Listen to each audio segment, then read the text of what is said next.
Assalamualaikum warahmatullahi wabarakatuh. Perkenalkan, nama saya Muhammad Iqbal Sudibyo dengan NIM 10421038. Sebelumnya saya akan menjelaskan terlebih dahulu pengertian Pancasila. Pancasila berasal dari kata panca yang berarti 5 dan sila yang berarti dasar, sendi, asa, atau peraturan tingkah laku yang penting dan baik. Dengan demikian, Pancasila merupakan 5 dasar yang berisi pedoman atau aturan tentang tingkah laku yang penting dan baik. Pancasila dapat kita artikan sebagai 5 dasar yang dijadikan dasar negara serta pandangan hidup bangsa. Suatu bangsa tidak akan dapat berdiri dengan kokoh tanpa dasar negara yang kuat dan tidak dapat mengetahui dengan jelas kemana arah tujuan yang akan dicapai tanpa pandangan hidup. Dengan adanya dasar negara, suatu bangsa tidak akan terombang-ambing dalam menghadapi permasalahan baik yang dari dalam maupun dari luar. Sejarah lahirnya Pancasila.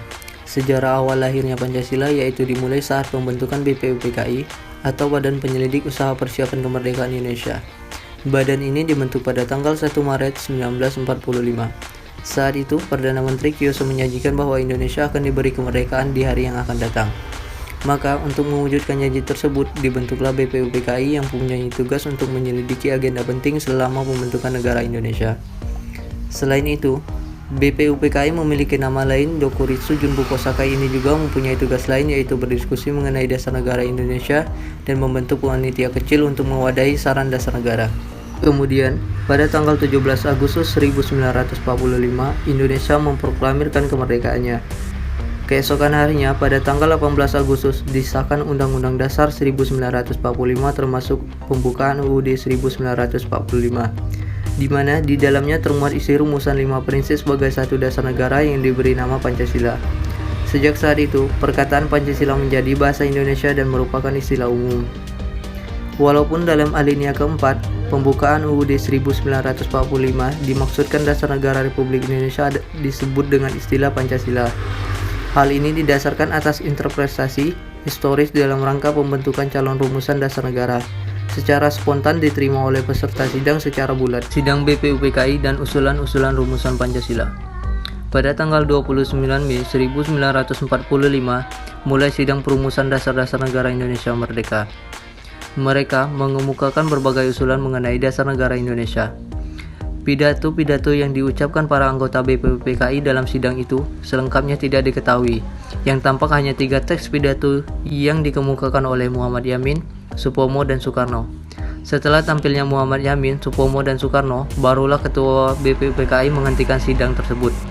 Penghentian sidang tersebut dilanjutkan dengan pembentukan panitia kecil yang bertugas untuk merumuskan dasar negara. Proses perumusan Pancasila setelah pidato Soekarno.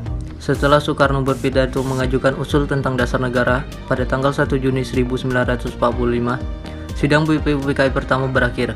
Hari itu juga Ketua BPUPKI menunjuk dan membentuk panitia kecil. Tugas panitia kecil adalah merumuskan kembali pidato Soekarno yang diberi nama Pancasila sebagai dasar negara. Pengesahan rumusan Pancasila sebagai dasar negara. Tanggal 18 Agustus ini merupakan perjalanan sejarah paling menentukan bagi rumusan Pancasila. Hari itu akan disahkan Undang-Undang Dasar untuk negara Indonesia Merdeka. Sementara rumusan Pancasila menjadi bagian dari pembukaan Undang-Undang Dasar Negara.